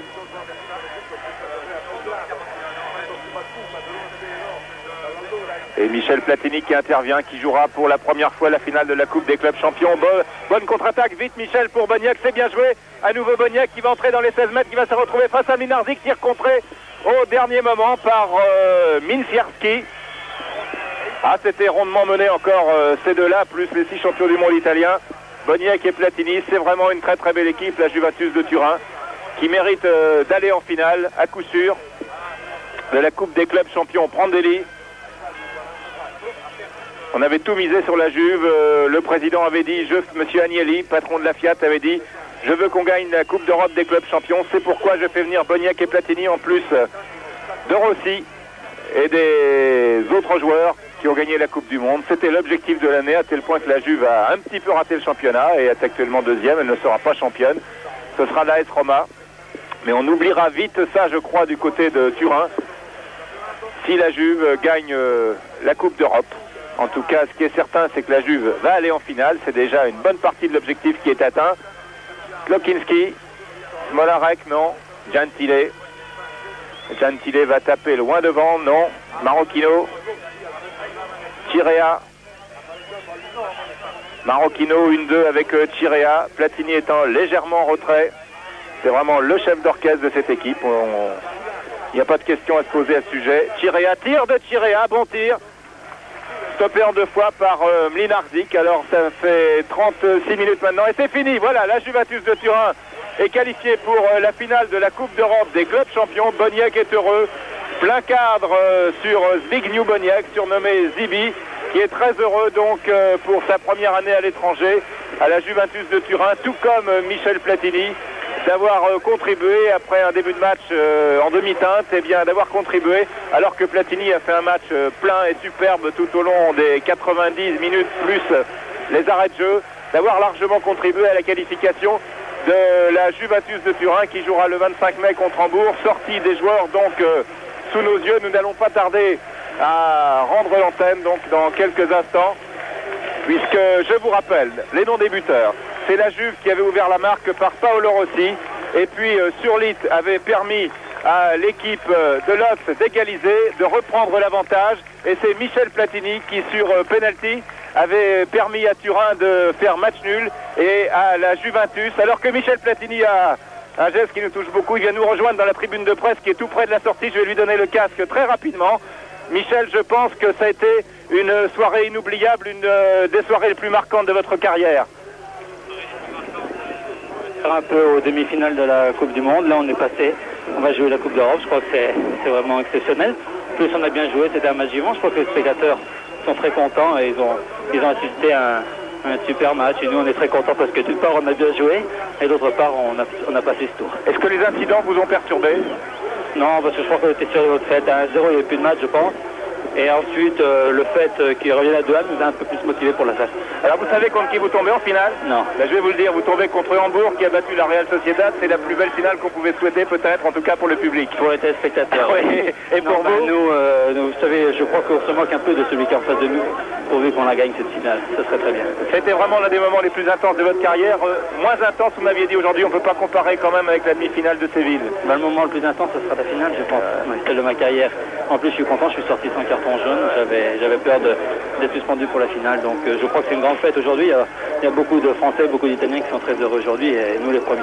Voilà, et je crois que les millions de téléspectateurs français qui vous ont suivi ce soir sur TF1 sont très heureux aussi, et puis aussi vos amis de l'équipe de France qui ont suivi ce match au cours du stage qui commence. Vous avez un mot à leur dire? Oui, je leur souhaite très bon succès, un très bon match samedi prochain. Je suis de tout cœur avec eux. Et j'espère qu'il y aura beaucoup de monde pour encourager notre équipe de France. Michel, je vous remercie beaucoup d'être venu à notre micro. Je crois que c'est la première fois que ça se fait dans un match d'un tel niveau. Venir en direct au micro de TF1 ici, juste avant d'entrer au vestiaire. Merci beaucoup, nous y sommes très sensibles. J'espère que vous avez passé une bonne soirée, comme nous ici à Lotz. C'était un reportage de la télévision polonaise, avec des commentaires de Philippe Huy et de Michel Denisot.